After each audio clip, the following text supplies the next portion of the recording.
Sir क्या कहना चाहेंगे इतना जैसे जो विद्यार्थियों के लिए अपने गरीब विद्यार्थियों के लिए यतीम लोगों के रहना खाना फ्री इसके बारे में थोड़ा सा विस्तार के साथ में बताएं। देखिए, ये मेरा हॉस्टल है और यहाँ पे सारी सर्विसेज फ्री देते हैं हम लोग, सालों से दे रहे हैं। और हज़ारों बच्चे यहाँ से भी पढ़कर निकले हैं, जो अलग अलग डिपार्टमेंट्स में अलग अलग जगह पर काम करते हैं, नौकरी करते हैं, जॉब करते हैं, बिजनेस भी करते हैं। हम लोगों ने कोशिश की है, कई सालों से कर रहे हैं कि अगर जो यतीम मतलब जो अनाथ और जो गरीब है, मिस्कीन बच्चे मुस्तहिक है, जिनको माँ बाप पढ़ा नहीं सकते उनको, तो उनको हम पढ़ाना चाहते हैं। तो 34 से 12वीं तक तो सारी एजुकेशन फ्री है। 12वीं के बाद अभी इस साल अनाउंस किए, तो 12वीं के बाद जो बच्चे पीजी तक पढ़ना चाहें, जहाँ तक ही पढ़ना चाहें, तो कोई लिमिटेशन नहीं है। उनका रहने और खाने का अरेंजमेंट हम लोग करेंगे। फीस जो है तो वो बच्चों ने अपनी जमा करनी है। बारीक बात तो ये होता है कि बच्चा खुद कमाने लग जाता है, पार्ट टाइम जॉब कर सकता है। यहाँ पर अपने शहर में बहुत से मौके भी हैं जॉब करने के, तो हमने उनको रहने कर खाने का उनको अरेंजमेंट किया। मुझको बहुत से फ़ोन आते थे, सब परभनी है, भीड़ है, नांदेड़ है, जालना के बहुत से बच्चे आते थे। यहाँ पर आके बच्चे, इनका कहना था कि हमारे जो बच्चे जो कॉलेज पढ़ना चाहते हैं गाँव से निकल कर, उनके लिए कोई अरेंजमेंट करो। तो हमने फिर इस साल वो भी अरेंजमेंट किया कि जो बच्चे पढ़ना चाहते हैं उनके लिए भी हम रहने खाने का अरेंजमेंट करें। कितने साल से चालू सर अपने? 32 साल हो गए उसको भी। लगभग अब तक कितने छात्र हो गए 10,000 से ज़्यादा बच्चे चले गए अपने पास से। अभी लगभग कितने लोग रहे हैं? अभी तो 30 बच्चे हैं मेरे पास अभी फिलहाल, जो 8 बच्चे छुट्टी पर हैं, छुट्टियाँ चली ना, तो हिसाब से।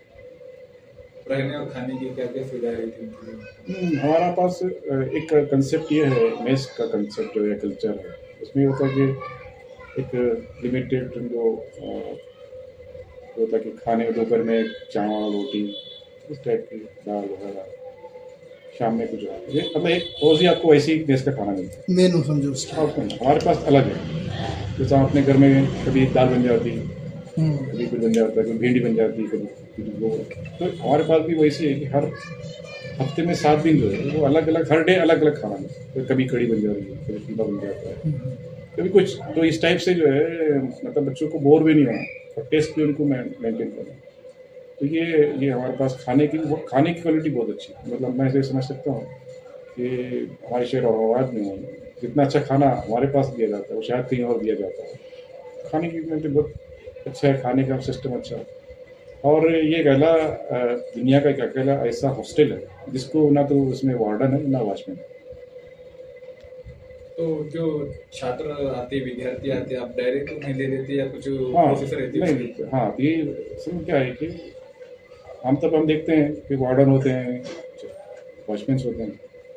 हमारे पास वैसा नहीं है। जैसा एक बच्चा अपने घर में उसको वॉचमैन नहीं होता, वार्डन नहीं होता, तो घर में बाहर जाता है, काम करके आता है, उसी तरह हमने उसको मैनेज किया। हमारे पास बच्चे खुद ही बाहर जाते हैं, खुद ही बाहर से आते हैं। पिछले 32 साल के अंदर आज तक कोई कंप्लेंट नहीं है हमारे, किसी ने बच्चे ने इसका सर हो गया, ये बोला नहीं, मार दिया, कि बाहर से कोई कंप्लेंट नहीं। इतने बार से हमारे पास तो कैसा है कि हमारे इस हॉस्टल के सामने ladies hostel, girls hostel government का, लेकिन आज तक वहाँ से कोई कंप्लेंट नहीं वार्डन ने कहा कि भाई हमारे बच्चों ने कोई पत्थर फेंके या कंकर मारे या किसी को छेड़ा, ऐसा कभी कोई वाक़ा नहीं हुआ। मतलब हम बच्चों को इसी तरह मैनेज करते हैं या तरबियत देते हैं कि वो उनके इंसान बनाने की कोशिश करते हैं। जब आप अच्छी तरह से उनको तरबियत देंगे तो बच्चे अच्छी तरह रहेंगे आपके पास। आपका सवाल? और वहाँ पे जैसे आपकी टीम वगैरह भी रहती है बच्चों की? हाँ, वो तो पूरा एक स्टाफ है ना। पूरा स्टाफ लगभग कितना स्टाफ है, कितने लोग होगा? अभी हमारे पास जो है तो कुक वगैरह सब मिलाकर 6-7 लोगों का स्टाफ। रहने खाने के अलावा और क्या फैसिलिटीज मिलती है वहाँ? एजुकेशन की सारी फैसिलिटी हमारे पास। दूसरे इसके अलावा हम लोग नीट की क्लासेस चलाते हैं, जी की क्लास चलाते हैं। तो बाहर के जो बच्चे हैं वो आके पढ़ते हैं वहाँ। मतलब हमारे हॉस्टल के अलावा शहर के बच्चों के लिए भी हम लोगों ने अरेंजमेंट किया। तो कम फीस के अंदर एक एजुकेयर बोल के एक संस्था है जो यहाँ के बच्चों को पढ़ाती है कम फीस में। जैसे बाहर में जो 1 लाख है, 1.5 लाख है, 80,000 है, यहाँ पे उससे कम में, बहुत कम में पढ़ाया जाता है। मतलब एक अलग से सहूलत हम लोग यहाँ देते हैं। इसके अलावा हमारे पास एक अपने हॉल भी है हमारा, जो शहर के छोटे छोटे प्रोग्राम वहाँ होते रहते हैं, तो हम लोग सहूलत भी उनको देते रहते हैं। जैसे छात्रों से आपका रिस्पांस कैसा है? जैसे छात्रों को तो अच्छे ही है, रहना खाना फ्री मिल रहा है, आप लोग भी सेटिस्फाई है? मतलब छात्रों की ऐसी कोई शिकायत या वो कुछ? मैं बोला ना आपको, आज तक कोई कुछ शिकायत भी नहीं, कोई शिकायत नहीं है। चीज जो है तो अब जो बच्चे चले गए वो आज भी मेरे कांटेक्ट में हैं, आज भी मुझसे मिलते हैं आकर। जब किसी छात्र की शादी होती है वो सारे बच्चों को बुलाता हूँ, वो सब बच्चे जमा होते हैं जो चले गए, कोई बॉम्बे में है, कोई पूना में है, कोई बेंगलोर में है, कोई उधर अब्रॉड भी बच्चे चले गए हमारे पास। वो सब बच्चे जो आ सकते हैं वो परामर्श अपनी एक दूसरे की शादियों में आते हैं।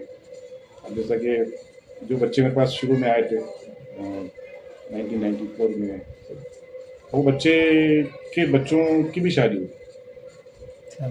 वो आते मिलते, वो सुबह दादा को सलाम करो, नाना को सलाम करो, तो ये ऐसा होता है, फैमिली टाइप। फैमिली टाइप का रिलेशन है। अब उनको संस्कार भी देते समझो, जाहिर सी बात है, संस्कार ही देते हैं वो संस्कार ही उनको खींच के लाते हैं। सारे बच्चे। अभी में कोई प्रॉब्लम है तो आगे बोलते भैया ऐसा मतलब करना है, भैया वो ये तकलीफ है, भैया वो प्रॉब्लम है।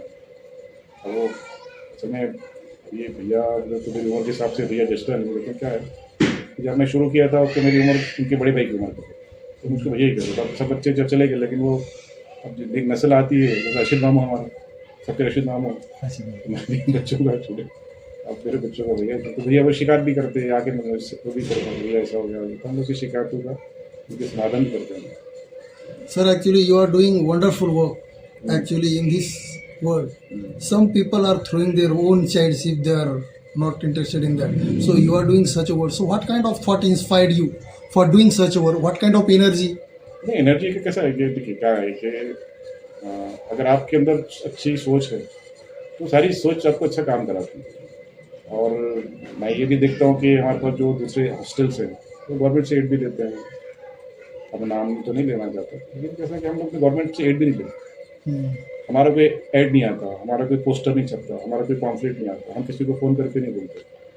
इवन गवर्नमेंट ऑफ महाराष्ट्र ने उनको एक फंड भी दिया था 1998 में, 2.5 लाख रुपये, हमने उसको मना किया था। तो हम जो लड़ते हैं ईश्वर है, अल्लाह है, लड़के ले लेते हैं, दे देता हमारे को, हमको कभी कोई प्रॉब्लम भी नहीं आता।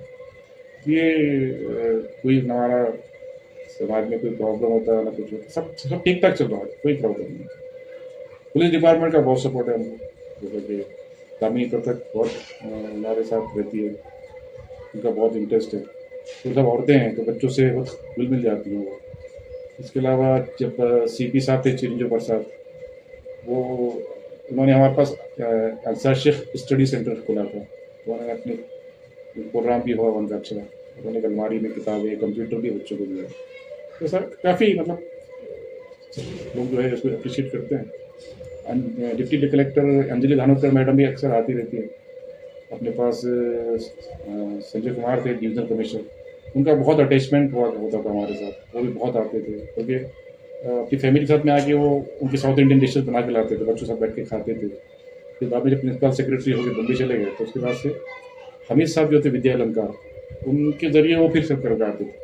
फिर हमीद साहब का इंतकाल हो गया, हमीद पैटर्न, तो उसके बाद से फिर उनका बंद हो गया है ना। काफ़ी लोग अटैच हैं हम लोगों से। ओके सर, ये कौन से क्लास से लेके कौन से क्लास तक है? चौथी से लेके अब जितना चाहे इतना, अच्छा वो आगे समझो, जितना 4th स्टैंडर्ड से स्टार्ट है। 4th स्टैंडर्ड, 4th से इसलिए कि छोटे बच्चे माँ उनको भूल चले, तो चौथी बच्चा जो आता था वो माँ को उतना नहीं रहता, तो चौथी के नीचे के बच्चे तो पूरे बच्चे रहते, माँ की जरूरत रहती है, इसलिए हमने 34 के बच्चों से ही एडमिशन देते हैं। और ये गरीब बच्चा है, ये आप कैसे ये करते हो समझो? वो नहीं करते उसको। भैया एक बच्चा आ रहा पढ़ने के लिए और वो गरीब बोल रहा है तो होने दो ना, क्या प्रॉब्लम। अगर वो गरीब बोलते पढ़ना चाह रहा है ना, हाँ बराबर, हमारा मतलब है वो पढ़े बहुत अच्छा है पढ़ने के लिए। अब गरीब का है नहीं है वो छोड़ो, हाँ बराबर, क्या करना, वो पढ़ रहा है ना, वो ज़्यादा इम्पोर्टेंट है। इंटरेस्ट है उसको। हाँ उसका इंटरेस्ट है, लेकिन इम्पोर्टेंट वही है कि वो पढ़ना चाहता है, वरना बच्चे खेलते कूदते मस्ती करते हैं। अब वो बच्चा के पढ़ रहा है तो अपनी पढ़ाएंगे उसको। आगे कुछ और आपका प्लान है भविष्य में, कोई और सुविधा है बच्चों की? हमारे पास देखिए वो बहुत बड़ा प्रॉब्लम ये होता है कि लड़कियों का भी बड़ा मसला होता है। इसमें कई लड़कियों के फ़ोन आए मुझको, अक्सर आते रहते हैं। लड़कियों का हॉस्टल की बात होती है, लड़कियों के हॉस्टल के लिए बहुत से क्राइटेरिया है गवर्नमेंट। हम कोशिश कर रहे हैं कि वो उनको परमिशन मिल जाए तो लड़कियों के लिए भी शुरू करेंगे। लड़कों का चलाना ज़रा आसान है, लड़कियों के लिए थोड़ा सा होता है। हालांकि लड़कियां लड़कों से ज़्यादा प्रॉब्लम में है, उसको मालूम है बहुत बच्चियाँ आती हैं, बहुत लोगों के कभी कभी थोड़ा सा आँख से आंसू आ जाते हैं उनके सुन के, लेकिन कुछ कानूनी मजबूरियाँ हैं, क्या कर सकते हैं, तो है। कुछ प्राइवेसी का भी बंदोबस्त रहता है हॉस्टल में बच्चों के लिए। प्राइवेसी का कोई हम इशू कोई नहीं है, क्योंकि वही कैंपस में हाँ। सारे बच्चे एक साथ रहते हैं, तो प्राइवेसी की कोई प्रॉब्लम ही नहीं होता है, घर के जैसा माहौल घर के जैसा माहौल। अब छोटे छोटे बच्चों के होते प्रॉब्लम वहीं वो हमारे स्टाफ संभाल लेता है, लेकिन अरे भैया ने मार दिया, उसने रोटी छीन लिया, उसने किताब ले लिया, उसने पेन ले लिया, ये तो हमारे घर में ही होता था। वो छोटे छोटे मसले बच्चों के वो हमारे स्टाफ ही कुछ सॉल्व कर देता है। बच्चों विद्यार्थियों से कुछ कहना चाहेंगे, कुछ अपील करना चाहेंगे कौन से? बच्चों और विद्यार्थियों के लिए कुछ हाँ, संदेश जो आपके- मैं जैसा मैंने भी ऐलान किया है कि मारवाड़ा के बच्चे, मैं तो इसलिए कहा कि भाई मारवाड़ा के लोगों ने मुझसे कहा अगर हिंदुस्तान भर के अगर बच्चे यहाँ आकर पढ़ना चाहें तो उनके लिए भी वेलकम। बच्चे जो पढ़ना चाहते हैं वो आओ, पढ़ो और पढ़ के चले जाओ, किसी से कोई पाबंदी नहीं। अब कोई गुजरात से आ रहा है, कोई आसाम से आया तो उसको वेलकम बोलेंगे, ऐसा कुछ भी नहीं है। ऑल इंडिया से हर जगह कहीं से भी आ सकते हैं, कोई भी आ सकते कोई भी आ सकता है। हमारे पास तो ये भी है कि धर्म का ही मामला नहीं, जो आए पढ़े, पढ़ने के क्या पढ़ा, स्कूल की एजुकेशन उसमें का ना धर्म आता ना कुछ आता, उसमें मैथमेटिक्स, साइंस, बायोलॉजी यही होता। मराठी वालों को मराठी होती, उर्दू वालों को मराठी भी होती, हिंदी भी होती, कम आने से कोई मुश्किल नहीं। तो एक बार आपका पूरा नाम और एड्रेस और एक बार आपका कॉन्टेक्ट नंबर बताइए। देखिए, मेरा नाम खालिद अहमद है, मेरा नंबर है 9270581095 और हमारा इदारे का नाम है बैतुल यतीम। ये कलेक्टर का जो बंगलो है, और कलेक्टर बंगलो के बाद जो है तो एक गली है, उसके बाजू में वंदे मातरम हॉल है, उसके बाद हज हाउस। और वंदे मातरम हॉल और हज हाउस की जो जिसपे बना है वो भी ज़मीन हमारी है, हमारी मस्जिद पीछे इस पर बना है। तो ये वंदे मातरम हॉल हज हाउस के पास में एक छोटी गली वो हमारे पास ही जाती है, वो एड्रेस उसका वो है शाही मस्जिद बैतुल यतीम। हैं।